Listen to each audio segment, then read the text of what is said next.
Я сёння заўважыла адну думку, што ў маім жыцці вельмі шмат месца займае ідэя вечнай падрыхтоўкі.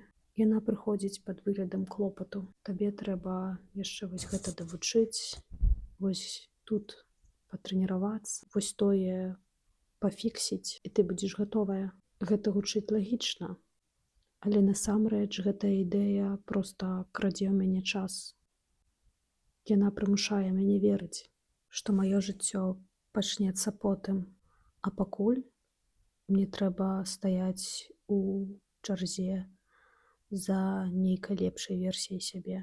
А пакуль я занята гэтым рамонтам, я не заўважаю, што я ўжо тут, ужо жыву, і маіх ведаў і досведу насамрэч ужо дастаткова для многіх рэчаў. Цікава, а што б я рабіла сёння, калі б не верыла, што мне трэба ў сабе яшчэ нешта падкруціць?